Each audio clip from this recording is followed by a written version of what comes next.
दे doctor Sudhir Bhandari, principal SMS medical college. माननीय मुख्यमंत्री जी, माननीय स्वास्थ्य मंत्री जी, सभी अधिकारी गण और मेरे कलीग्स, आपने ओमिक्रॉन और प्रेजेंट कोविड और वैक्सीनेशन स्टेटस के बारे में एक परिदृश्य दिया। मैं ओमिक्रॉन के बारे में कुछ फैक्ट्स शेयर करना चाहूंगा और ये फैक्ट्स मैं आम जन से भी शेयर करना चाहूंगा कि हमारा अब कॉन्सेप्ट ये रह गया है, अति आवश्यक है वैक्सीनेशन, मास्क और सोशल डिस्टेंसिंग। ये प्रेजेंटेशन मैंने टीम एसएमएस के माध्यम से प्रेजेंट कर रहा हूं। हमारी एक बहुत बड़ी रिसर्च टीम है जो ये सभी डेटा को कलेक्ट करती है। Thank you. नेक्स्ट, जैसा कि सेक्रेटरी साहब ने बताया कि ये अब एक वर्ल्ड वाइड ग्लोबल पैंडेमिक हो गया है जो कि 110 कंट्रीज में हो गया है। अगर हम कुछ भी इसके बारे में बात करें तो हमारे अभी मैंडेटरी जो अति आवश्यक रिक्वायरमेंट है वो हर लेवल पे वैक्सीनेशन, मास्किंग और सोशल डिस्टेंसिंग की है। नेक्स्ट, यूरोप में ओमाइक्रॉन इन्फेक्शन बहुत तेजी से फैल रहा है, यही हमारा मैटर ऑफ कंसर्न है। इसी वजह से यूरोप के लगभग सभी देशों ने फिर रिस्ट्रिक्शन, पार्शियल और फुल लॉकडाउन और अदर सोशल डिस्टेंसिंग मेजर लगाने शुरू कर दिए। ये सभी इसका परिणाम है कि हमने थोड़ा सा वैक्सीनेशन उन देशों में और मास्किंग और सोशल डिस्टेंसिंग को फॉलो नहीं किया गया। अगर हम नीदरलैंड में देखें तो चौथा लॉकडाउन शुरू कर दिया गया है, जहां पे जो डिपार्टमेंटल स्टोर्स हैं, रेस्टोरेंट्स हैं, जिम है और पब्लिक प्लेसेस 14 जनवरी तक के लिए बंद कर दी गई है। तो हमें इससे ये सीखना है कि ये तीनों जो इम्पोर्टेंट है, सबसे अधिक जो वैक्सीनेशन है वो अगर पूर्ण रूप से हम अचीव कर लें तो शायद यूरोप में इन जैसी स्थिति से हम बच सकते हैं, अदरवाइज हमारे पास कोई विकल्प नहीं रह जाएगा। नेक्स्ट, जर्मनी का अगर मैं उदाहरण दूं तो 28 दिसंबर से जर्मनी ने प्राइवेट गैदरिंग को सिर्फ 10 लोगों तक सीमित कर रखा है और वैक्सीनेटेड होंगे तभी वो लोग 10 के समूह में भी जा सकते हैं। अनवैक्सीनेटेड को उन्होंने पूरा तरह से मूवमेंट को ब्लॉक कर दिया है। अगर हम फ्रांस की सरकार का ऑर्डर देखें तो 22 दिसंबर से 5 से 11 साल के बच्चों के लिए भी उन्होंने वैक्सीनेशन की मंजूरी दे दी है, ये सोचते हुए कि हमें इसके स्प्रेड को बचाना है। नेक्स्ट, ये एक मैं छोटा सा कर्व इसलिए बताऊंगा कि हमारे ये तीनों जो प्रोटोकॉल्स है, वैक्सीनेशन, मास्किंग और सोशल डिस्टेंसिंग, इसलिए आवश्यक है कि अगर हम पुरानी सेकेंड वेव से सीखें तो आप देखें कि किस तरह डेल्टा और डेल्टा प्लस जल्दी फैल गई थी और ओमिक्रॉन अभी जो सबसे लेफ्ट साइड में जो एरो बताया गया है वो अभी शुरू की स्टेज में है। और अगर हम शुरू की स्टेज में ही आम जन कंप्लीट वैक्सीनेशन प्रोग्राम को अडॉप्ट कर लें, शायद इस कर्व को हम यहीं रोक पाएंगे। नेक्स्ट, आप ये देखें कि इसका एक अच्छा सिल्वर लाइनिंग ऑफ क्लाउड भी है कि ये ओमिक्रॉन जो कि बहुत ही हाई ट्रांसमिसिबिलिटी और हाई इन्फेक्टिविटी के लिए जाना जाता है, अब जिन देशों में ये प्रोटोकॉल फॉलो किए जा रहे हैं, कंप्लीट वैक्सीनेशन किए जा रहा है, वहां पे कुछ दिनों से केसेस कम होना भी शुरू हो गए हैं। जैसा कि place of origin south Africa था, वहां पे अब थोड़ा सा बिकॉज ऑफ स्टिफ प्रोटोकॉल्स कुछ केसेस कम होना शुरू हो गए हैं। नेक्स्ट, ये जैसा कि आपको अर्लियर प्रेजेंटेशन में सेक्रेटरी साहब ने बताया कि अमेरिका के अंदर लाखों की नंबर में जो केसेस आ रहे हैं, ये जो वॉयलेट कलर है ये ओमिक्रॉन का इंसिडेंस बताता है और येलो कलर डेल्टा वायरस का इंसिडेंस बताता है। आप देखें कि जो ओमिक्रॉन है, because of increase infectivity, because of increase transmissibility, 73% American वहां पे थोड़ा सा वैक्सीनेशन और मास्किंग और सोशल डिस्टेंसिंग की स्लैकनेस है। उस मास्किंग और वैक्सीनेशन की स्लैकनेस के कारण जो 4 या 5 अमेरिका के स्टेट्स हैं जैसे टेक्सास, फिलाडेल्फिया, फ्लोरिडा, जहां पे वैक्सीनेशन का प्रतिशत बहुत कम है, वहां पे ये केसेस बहुत अधिक हो रहे हैं। तो हमें इससे काफी कुछ सीखना है। नेक्स्ट, मैं आमजनों को ये बताना चाहूंगा कि लोग थोड़ा सा हमारे वैक्सीनेशन प्रोग्राम और मास्क और सोशल डिस्टेंसिंग को हल्कापन से ले रहे हैं। उनमें एक भ्रांति है कि क्या ओमिक्रॉन कम गंभीर है। ये वास्तव में सही है, लेकिन WHO ने भी ये बताया है कि अभी 4 हफ्ते लगेंगे इसके कहर को परखने में। अतः हमें हमारे जो प्रोटोकॉल्स हैं इसको हमें वैक्सीनेशन प्लस की दृष्टिकोण से देखना है। टीकाकरण को हमें 100% अचीव करना है।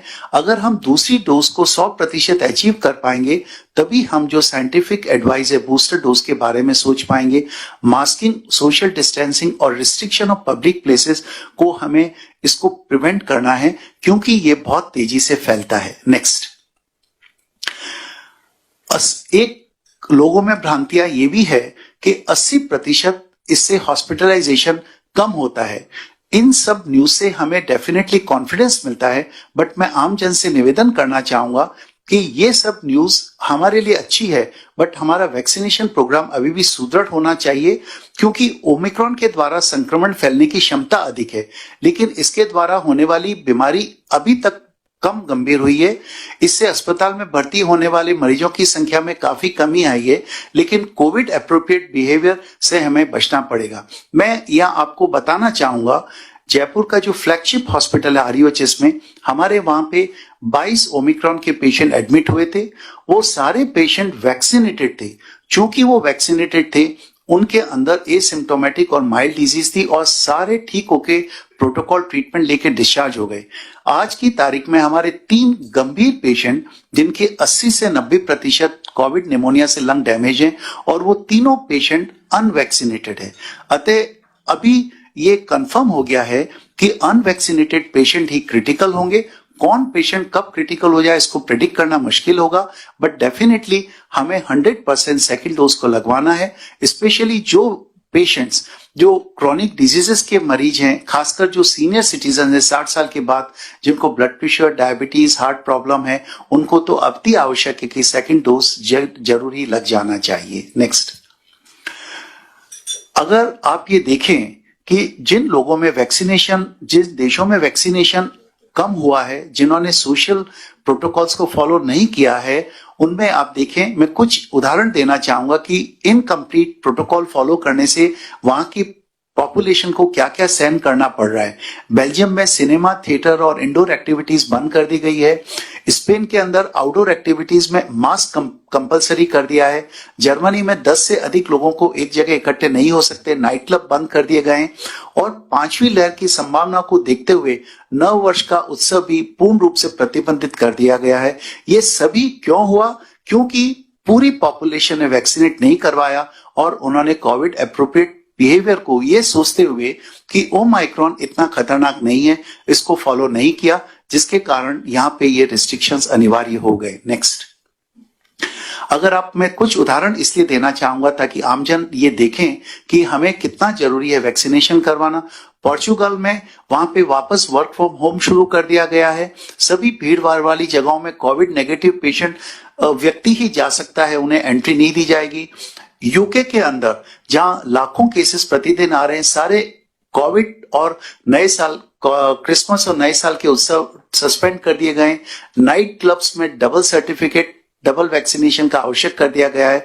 न्यूयॉर्क, नीदरलैंड में 19 दिसंबर से पूर्ण लॉकडाउन कर दिया गया और सभी पब्लिक प्लेसेस बंद कर दी गई है। शायद पूर्ण वैक्सीनेशन और एप्रोप्रिएट बिहेवियर होता तो इनमें कुछ शिथिलता बढ़ती की जा सकती थी। नेक्स्ट, आप देखें कुछ देश कितने एक्टिव हैं। इजराइल के अंदर 100% वैक्सीनेशन हो गया है। अतः वो देश ऐसा देश है कि अब वो सेकेंड डोज के आगे भी सोच रहा है और वहां पे फर्स्ट बूस्टर डोज लग चुकी है और वो सेकेंड बूस्टर डोज के बारे में भी सोच रहे हैं, क्योंकि ऐसा माना गया है यदि सभी लोगों को सेकेंड डोज लग जाती है तो भारत में भी बूस्टर डोज जल्दी ही शुरू हो पाएगी। इसमें आप सब आमजन की भागीदारी है कि हम सेकेंड डोज को 100% का टारगेट अचीव करें। नेक्स्ट, ओमिक्रॉन फैलने की क्षमता अधिक होने के कारण कोविड पूरी दुनिया में संक्रमण फैल रहा है और जिससे बहुत ज्यादा इन्फेक्टिविटी हो गई है। अतः हमें इसकी स्प्रेड को बचाना है। जितना अधिक ये वायरस फैलेगा उतना अधिक म्यूटेशन और वेरिएंट बनने का रिस्क रहता है। अतः इसलिए भी आवश्यक है कि हम इसके फैलाव को रोकें। नेक्स्ट, अभी तक ओमिक्रॉन वेरिएंट की गंभीरता अधिक नहीं है, लेकिन फिर भी यदि एक साथ लोगों में संक्रमण होता है तो चिकित्सा क्षेत्र में समुचित व्यवस्था करना आवश्यक है और हेल्थ सिस्टम स्प्रेड हो जाएगा और हमारी जो दूसरी प्रायोरिटीज है वो डाइल्यूट हो जाएगी। अतः हमें इवन एसिम्प्टोमेटिक और माइल्ड केसेस के स्प्रेड को और उनको होने से बचाना है। नेक्स्ट, नव वर्ष होने वाले उत्सव भी नए ओमिक्रॉन वेरिएंट को अधिक सुगमता से फैलाने में मददगार साबित हो सकते हैं, इसीलिए हमें वैक्सीनेशन और एप्रोप्रिएट बिहेवियर को बहुत स्ट्रिक्टली फॉलो करना है। नेक्स्ट, आप देखें कि WHO ने बहुत ही मंथन साइंटिफिक रिसर्च के बाद उन्होंने एक थीम बनाया है, boost boost boost. WHO advice to Europe and warning on Omicron, second dose लगने के बाद बूस्टर डोज लगाकर हाई रिस्क ग्रुप जैसे वरिष्ठ नागरिक, डायबिटीज, हाइपरटेंशन, कार्डियक पेशेंट आदि को सुरक्षित रख सकते हैं। अतः बूस्टिंग के लिए प्रीरिक्विजिट यह है कि each and every one of us are dedicated कि हम सेकेंड डोज को इंश्योर करें। वयस्कों को वैक्सीनेशन करके हम बच्चों को भी सुरक्षित कर सकते हैं। आपने देखा होगा कि आजकल कुछ बच्चे भी कोविड के साथ हमारे पास आ रहे हैं। उन बच्चों में कोविड के बाद एक मल्टी सिस्टम इन्फ्लेमेटरी सिंड्रोम भी हो रहा है, लेकिन बच्चों का source of infection is adult. अतः हर व्यक्ति को अपने आप को वैक्सीनेट करवाना है और उसके बाद आप देखिए कि कितना थीम है WHO का, बूस्ट बूस्ट बूस्ट। इसका मतलब सेकंड डोज को यूज करें। जिनको कोविड हो चुका है, फर्स्ट डोज लग चुका है, उनमें सेकंड डोज भी बूस्टर का काम करेगी और उसके बाद भी हमें अगली डोज के लिए एलिजिबिलिटी का पता लग पाएगा। नेक्स्ट, ये एक बहुत अच्छा चित्र आप देखिए कि वैक्सीनेशन कितना इंपॉर्टेंट है। जिन लोगों को 2 शॉट लग गए हैं, आप देखिए उनको बॉडी में इम्यूनिटी डेवलप हो जाती है, जिसमें एक पुलिस वाला बताया गया है जो कोविड को किल करने के लिए तैयार है। और जिनमें सेकंड डोज बूस्टर डोज लग गई और उसके बाद थर्ड डोज लग गई, आप देखिए उनमें सेकंड डोज और बूस्टर डोज लगने के बाद उनमें बॉडी का डिफेंस सिस्टम ऑलमोस्ट 3 गुना से 4 गुना हो जाता है, जिसमें कि आप देखिए 3 पुलिस वालों को बताया गया है और 25 टाइम्स सेकेंड डोज और बूस्टर डोज के बाद इवन ओमिक्रॉन के प्रति प्रोटेक्शन मिल जाता है। आप देखिए जिन लोगों को सिर्फ 1 डोज लगा है या नहीं लगा है उनको ओमिक्रॉन में प्रोटेक्शन नहीं मिलता है, बट जिनको सेकेंड और थर्ड डोज लगा है वो भी 25 टाइम्स ओमिक्रॉन से उनको क्रिटिकल और वेंटिलेटर वाली डिजीज से प्रोटेक्शन मिल जाता है। नेक्स्ट,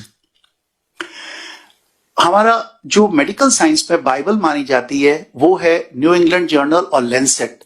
अगर मैं उसके कुछ कोट्स आपसे शेयर करूं, न्यू इंग्लैंड जर्नल के अनुसार सभी लोगों में सार्वजनिक वैक्सीनेशन कवरेज बहुत आवश्यक है।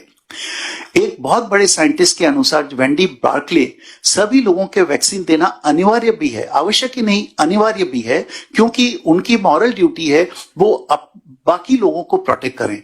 क्योंकि यदि किसी एक नए वेरिएंट से संक्रमण होता है तो शरीर में पर्याप्त मात्रा में एंटीबॉडी उपलब्ध रहेगी, इसलिए सभी लोगों को पूर्ण वैक्सीनेशन का कोर्स देना होगा ताकि शरीर में पर्याप्त मात्रा में इम्यूनिटी मजबूत हो। अतः इसके जर्नल के द्वारा ये मैसेज दिया गया है, ये आवश्यक ही नहीं अनिवार्य भी है पॉपुलेशन को प्रोटेक्ट करने के लिए। नेक्स्ट, दूसरा जो इंपॉर्टेंट मेडिकल जर्नल है लैंसेट, उसके अनुसार बूस्टर डोज से कोविड के विरुद्ध इम्यूनिटी अधिक तीव्रता से बढ़ती है।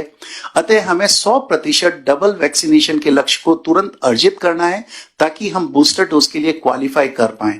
अगर हम सभी साइंटिफिक जर्नल्स का मंथन करें तो कंक्लूजन यही है कि हमें 100% सेकेंड डोज का लेना है और हमें अपने आप को बूस्टर डोज जो कि एलिजिबल लोग हैं उनके लिए अपने आप को एलिजिबल करना है। नेक्स्ट, और भी काफी साइंटिफिक रिसर्च से पता लगा है कि ओमिक्रॉन वेरिएंट में डेल्टा की तुलना में अस्पताल में भर्ती होने का जोखिम 40 से 50% कम है। ये सही है, लेकिन ये हमारी अप्रोच ऑफ वैक्सीनेशन, मास्क और सोशल डिस्टेंसिंग को डाइल्यूट नहीं करना चाहिए। बड़ी संख्या में हल्के संक्रमण भी अस्पतालों पर भारी और हेल्थ सिस्टम को अफेक्ट कर सकते हैं। नॉन वैक्सीनेटेड पॉपुलेशन में इस जोखिम की संभावना बहुत अधिक रहती है। जैसा कि मैं आपको हमारा एक्सपीरियंस बता चुका हूं, सारे आईसीयू के पेशेंट आज की तारीख में अनवैक्सीनेटेड पेशेंट हैं। ये एक बहुत बड़ा मैसेज मैं आपको देना चाहता हूं। नेक्स्ट, ये इसके बारे में ऑलरेडी आपको बहुत डिटेल में बता दिया गया है। हमारे को सेकेंड डोज वैक्सीनेशन को जो हमारी पोजीशन है उससे बहुत ऊपर आना है, जिससे हम इसके स्प्रेड को बच सकते हैं। नेक्स्ट, ओमाइक्रॉन डेल्टा संक्रमण की तुलना में काफी तेजी से फैल रहा है और 2022 की शुरुआत तक वर्ल्ड वाइड वेरिएंट बन सकता है। ओमिक्रॉन इन्फेक्शन की सीवियरिटी को निर्धारित करने के लिए 3 से 4 सप्ताह की स्टडी की अभी और आवश्यकता है, अतः आप इसको इतना लाइट नहीं ले लें जैसा कि पेपर्स और मीडिया में आ रहा है कि ये अधिक क्रिटिकल नहीं है। अभी हमें 3 से 4 हफ्ते इसके बारे में और स्टडी करनी है कि ये कितना क्रिटिकल हो सकता है। ये एक बहुत आवश्यक फैक्ट है। नेक्स्ट, ये एक बहुत इंपॉर्टेंट है। आप देखें ये जो 2 कर्व बने हुए हैं, टीके गंभीर बीमारी, अस्पताल में भर्ती होने और मृत्यु को रोकने में अत्यधिक प्रभावी है। ये एक बहुत इंपॉर्टेंट स्टेटमेंट मैं आपसे शेयर करना चाहूंगा। टीके गंभीर बीमारी, अस्पताल में भर्ती होने और मृत्यु को रोकने में बहुत अत्यधिक प्रभावी है। सभी लोगों को वैक्सीन की दोनों डोज लेना बहुत आवश्यक है। आप अब नीचे के चित्र में देखें कि जो लोग वैक्सीनेटेड हैं उनमें ब्लू कलर बिल्कुल एसिम्प्टोमेटिक, अगर कोविड हुआ भी है तो ये वैक्सीनेटेड पेशेंट जो राइट साइड में चित्र है, ये ब्लू कलर टोटली एसिम्प्टोमेटिक है। और जिन लोगों का वैक्सीनेशन नहीं हुआ है उनमें आप देखिए सिर्फ 25% एसिम्प्टोमेटिक है, 75% में green, yellow, red critical disease हो गई है। तो राइट साइड वाला चित्र आपको वैक्सीनेशन के एडवांटेज को बताता है। नेक्स्ट, ये एक मैं छोटा सा चित्र आपने फर्स्ट वे में भी देखा होगा हमारी वीसी के अंदर कि चूंकि इस चित्र की अब महत्व और बढ़ जाता है बिकॉज ओमिक्रॉन डेल्टा वेव से बहुत अधिक स्पीड से उसकी ट्रांसमिसिबिलिटी और इन्फेक्टिविटी अधिक है। तो अगर आप देखें, मास्क पहनने ताकि आपका परिवार ओमिक्रॉन से सुरक्षित रहे और कोविड एप्रोप्रिएट बिहेवियर से देखें।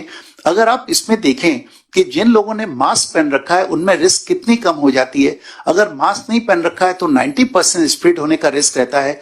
आप पीला चित्र देखें, अगर दोनों लोगों ने मास्क पहन रखा है और अगर इसमें से एक पेशेंट ओमिक्रॉन का पेशेंट भी है तो रिस्क सिर्फ 1.5% रह जाती है। और अगर दोनों में से एक ओमिक्रॉन का पेशेंट भी है और अगर मास्क पहन रखा है और 6 फीट से ज्यादा डिस्टेंस है तो ये रिस्क और भी कम हो जाती है। पहली वेव के बाद अब एक बार स्थिति वापस ऐसी आ गई है कि हम इस प्रोटोकॉल को भी वैक्सीनेशन के साथ फॉलो करें। नेक्स्ट, एक ये सबसे इंपॉर्टेंट स्टेटमेंट है, भीड़ भाड़ से बचें, बिना किसी जरूरी वजह के यात्रा करने से बचें बिकॉज ट्रेवलर्स के कारण ये काफी वायरस स्प्रेड कर सकता है। एक रद्द किया गया कार्यक्रम रद्द किए गए जीवन से बेहतर है, अतः बहुत आवश्यक नहीं हो जब तक आप अपने आप का ट्रेवल को अवॉइड करें। नेक्स्ट, ये आप देखिए आज की स्थिति हमारी है, साउथ अफ्रीका, यूनाइटेड किंगडम और डेनमार्क ये काफी गंभीर स्थिति में है। उसको देखते हुए आज भारत रीजनेबली बेटर स्थिति में है, लेकिन ये खुशी का कारण नहीं है बिकॉज हम ऊपर वाली स्टेज में कभी भी आ सकते हैं। अतः हमारा टोटल डेडिकेशन होना चाहिए पूर्ण वैक्सीनेशन के लिए, masking, social distancing, contact tracing, अधिक कोविड टेस्टिंग, जल्दी उपचार से हम अपने आप को सुरक्षित कर सकते हैं। नेक्स्ट, एक मैं आपको बताना चाहूंगा कि हम इतना पैनिक क्यों कर गए। एक आर वैल्यू एक ऐसा फिगर है, ये इंडिकेट करता है कि एक संक्रमित व्यक्ति द्वारा दूसरे को वायरस फैलाने की क्षमता को हम आर वैल्यू से प्रदर्शित करते हैं। उदाहरण के तौर पे मीजल्स एक बच्चों में बीमारी होती है, उसकी आर वैल्यू 20 होती है, इसका 15 से 20 होती है। इसका तात्पर्य कि अगर एक मीजल्स के बच्चे को अलग नहीं रखा जाए तो वो 15 दूसरे बच्चों में इन्फेक्शन क्रिएट कर सकता है। तो ये जो आर वैल्यू थी, ये ओमिक्रॉन का जो वुहान से मार्च 2020 में जो पहला वायरस आया था, वुहान वायरस आया था, उसमें 2.5 थी। इसका तात्पर्य था एक जो कोविड का वायरस था जो वुहान से आया था वो 2.5 लोगों को इन्फेक्ट कर सकता था। डेल्टा वायरस जब अप्रैल में 2021 में आया, इसकी आर वैल्यू 7.5 थी। इसका तात्पर्य था कि एक डेल्टा पेशेंट 7.5 एडल्ट लोगों को इन्फेक्ट कर सकता है। और ओमिक्रॉन ये इन्फेक्टिविटी 20 to 25 आर वैल्यू है। इसका तात्पर्य है कि अगर एक Omicron patient open unmask open space congested में चला जाए तो उसको 20 से 25 लोगों को इन्फेक्ट करने की क्षमता है। भले ही डेल्टा वायरस 7.5 लोगों को इन्फेक्ट कर सकता था, उसके लक्षण बहुत अधिक थे। भले ही ओमिक्रॉन के लक्षण बहुत कम है, बट ओमिक्रॉन डेल्टा से 4 गुना इन्फेक्टिव है, क्योंकि इसकी आर वैल्यू डेल्टा से 4 गुना है। अतः वैक्सीनेशन, मास्किंग और सोशल डिस्टेंसिंग का महत्व बहुत बढ़ जाता है। नेक्स्ट, एक आप लोगों ने आजकल सुना होगा, एक नया टर्म आने लग गया है, डेल्मिक्रॉन। अभी तक ये ऑफिशियली अनाउंस नहीं हुआ है, बट डेल्मिक्रॉन क्या है ये मैं आपको बताना चाहता हूं। डेल्टा वायरस जो कि अप्रैल मई में 2021 में था, और अभी ओमिक्रॉन आ रहा है। यदि समुदाय में डेल्टा और ओमिक्रॉन दोनों वेरिएंट मौजूद रहते हैं तो वायरस अधिक तीव्र गति से और गंभीरता से फैल सकता है तथा तीसरी लहर उपलब्ध हो सकती है, बिकॉज ये वायरस आपस में जीन मटेरियल एक्सचेंज कर लेते हैं। नेक्स्ट मैं आपको बताना चाहूंगा, एक ब्रिटिश एक्सपर्ट के अनुसार ओमिक्रॉन और डेल्टा मिलकर एक कभी कभी बेहद खतरनाक स्ट्रेन बना सकते हैं, क्योंकि अभी तक डेल्टा वायरस भी हमारे पॉपुलेशन में है। अगर डेल्टा और ओमिक्रॉन दोनों एक साथ किसी को इन्फेक्ट कर देते हैं तो ये आपस में डीएनए की अदला बदली कर सकते हैं। ये प्रिजम्पशन है, साइंटिफिक प्रिजम्पशन है। दो वायरस आपस में मिलकर जीन शेयर और स्वैप कर सकते हैं। पहले तो स्ट्रेन जोड़ने के मामले सामने, अच्छा, इस तरह की जीन शेयरिंग और स्वैपिंग के मामले पहले भी आ चुके हैं, जैसे कि अल्फा स्ट्रेन और B117 स्ट्रेन तथा कैंट स्ट्रेन B147 आपस में अमेरिका में और कैलिफोर्निया में पाए गए थे। तो अभी हमें और भी केयरफुल रहने की आवश्यकता है, क्योंकि जब डेल्टा वायरस आया था तो उस समय सिर्फ डेल्टा ही एटमॉस्फेयर में था। आज डेल्टा भी है और ओमिक्रॉन भी है। तो अगर डेल्टा और ओमिक्रॉन एक ही व्यक्ति को इन्फेक्ट कर देते हैं तो जीन शेयरिंग और स्वैपिंग से ये थोड़ा क्रिटिकल नया वेरिएंट डेवलप हो सकता है। तो इस साइंटिफिक प्रिजम्पशन और रिसर्च को देखते हुए भी ये मॉरल रिस्पॉन्सिबिलिटी है कि हम वैक्सीनेट करवाएं और कोविड एप्रोप्रिएट बिहेवियर को और स्ट्रांगली फॉलो करें। नेक्स्ट, ये प्रोटोकॉल है। मैं इतना एश्योर करना चाहता हूं कि ओमिक्रॉन अगर हो भी जाता है तो स्टैंडर्ड प्रोटोकॉल ऑफ ट्रीटमेंट और सारी फैसिलिटीज, हमारी प्रिपेयर्डनेस इतनी सुचारू है कि हमें किसी तरह की भय और चिंता की बात नहीं है, बट हमें इसको होने से बचाना है। नेक्स्ट, एक और silver lining of the cloud ये है, आपको किसी तरह की घबराने की बात नहीं है।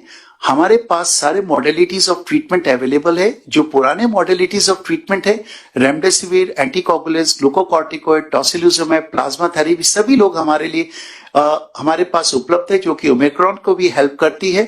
एंटीबॉडी कॉकटेल की यूजफुलनेस ओमिक्रॉन में कंट्रोवर्शियल है, बट डेल्टा में बहुत इफेक्टिव है। और highly effective Covid appropriate target treatment के प्रोटोकॉल्स हमारे यहाँ उपलब्ध है। अभी 2 नई एंटीवायरस ड्रग आई है, मोलनुविरापिर एंड पैक्सलॉविड, जो भी आने वाले दिनों के अंदर हमें प्रोटेक्ट करेगी। यहां मुझे कहते हुए बहुत हर्ष हो रहा है कि पैक्सलॉविड एक 2 एंटीवायरल ड्रग्स का कॉम्बिनेशन है जो फाइजर ने अप्रूव किया है। इसमें से एक ड्रग है रिटर्नोविर, जो कि एसएमएस में हमने मार्च 2020 में भी यूज की थी। तो ये एक पॉजिटिव न्यूज है। वायरस इन्फेक्शन अगर आगे बढ़ता है तो हमारे लिए उपलब्ध ड्रग्स है। नेक्स्ट, मैं अंत में इतना ही कहना चाहूंगा कि जहां तक ट्रीटमेंट और इंफ्रास्ट्रक्चर का सवाल है, हम तैयार हैं और हमारे पास अनलिमिटेड सपोर्ट आप सब लोगों का है। हमारा इंफ्रास्ट्रक्चर है, ऑक्सीजन प्लांट्स है, कि आपकी आकांक्षाएं और आपके प्रोटोकॉल्स को हम हमेशा पूरा करेंगे। Thank you sir.